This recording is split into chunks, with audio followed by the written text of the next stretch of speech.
You probably know this song.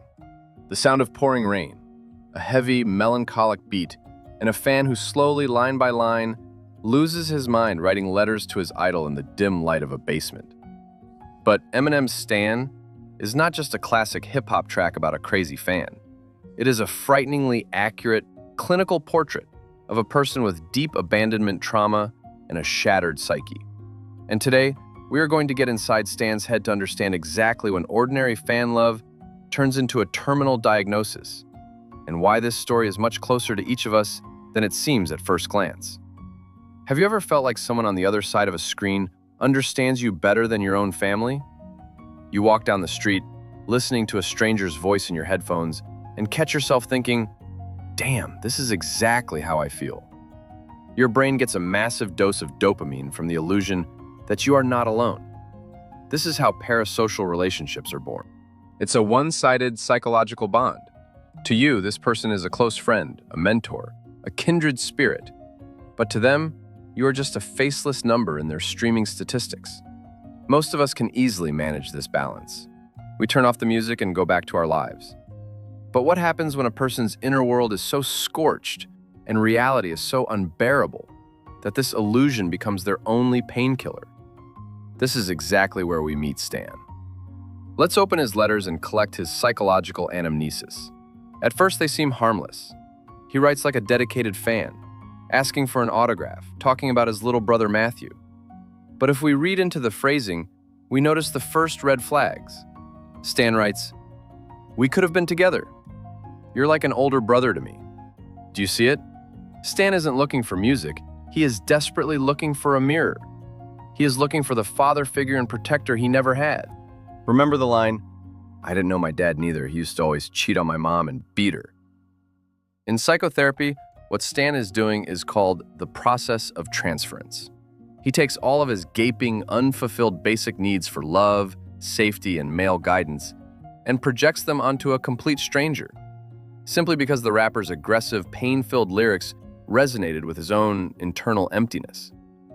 But if we dig even deeper into the clinical picture of his behavior, we don't just see teenage fanaticism.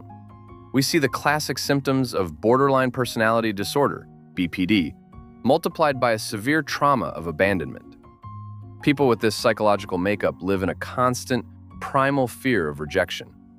Their inner world is black and white. There are no gray areas. A stage of total idealization is instantly followed by a stage of brutal devaluation.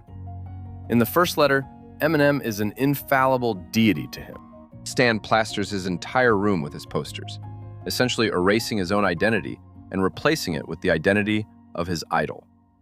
By the third letter, when the fragile illusion of intimacy shatters against silence, the deity becomes his worst enemy. Special attention should be paid to the line where Stan says, "Sometimes I even cut myself to see how much it bleeds. It's like adrenaline. The pain is such a sudden rush for me."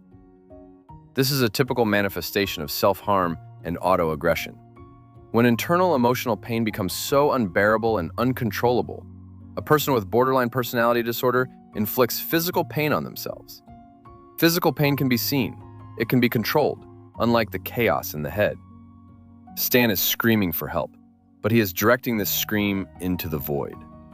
For Stan, the lack of response to his letters isn't just a postal delay or an artist being busy.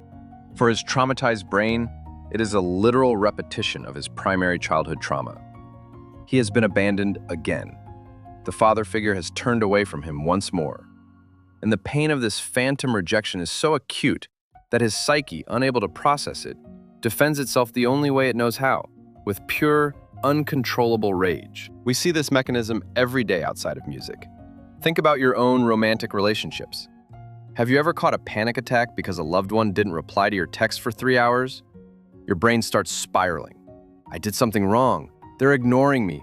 They hate me." The rational part shuts down, giving way to a childhood fear of abandonment. Stan is just an extreme, magnified manifestation of this everyday psychological glitch. He constructs a fantasy world, completely cutting himself off from reality.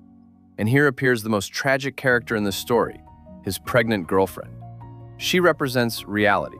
She represents real love, responsibility, and the actual life that Stan could have built. But reality requires effort. Reality is difficult. The fantasy of being friends with a star is perfect. And when the fantasy crumbles, Stan decides to destroy reality as well. By locking his screaming girlfriend in the trunk and stepping on the gas over a wet bridge, he isn't just getting revenge on his idol. He is trying to permanently numb the unbearable emptiness inside himself. He has merged so completely with his object of obsession that he has lost the boundaries of his own self. Without an answer from Eminem, Stan literally doesn't know if he even exists. And here lies the most bitter irony of this story. The climax comes when Eminem finally sits down to write a reply. He doesn't reply as a star. He replies as a mature, rational adult. He offers Stan completely grounded, healthy advice. Go to counseling, stop taking things so hard. Fix your relationship with your pregnant girlfriend. Find some balance. The tragedy is that Eminem offers Stan the exact, healthy psychological boundaries he desperately needed his entire life. But a mind consumed by obsession and trauma perceives any boundaries strictly as an attack. However, as we know, this letter arrived too late. The cassette tape cuts off. Stan's story is a dark warning about the emptiness many of us carry inside. When we try to fill our internal void with another person, whether it's an unreachable celebrity, a new romantic partner, or even a friend, we are building a house on a foundation of illusions. We demand that this person become our savior, our therapist, and our meaning. But the moment this person reveals themselves as a living, flawed human being with their own boundaries, our house comes crashing down, burying us under the rubble. True healing doesn't come from finding the perfect idol who will finally understand and save you. A savior is not coming. Healing begins the moment you decide to sit in silence. Turn off the music. Tear down the stranger's posters from the walls of your mind, and start getting to know the only person you've been running from your entire life, yourself.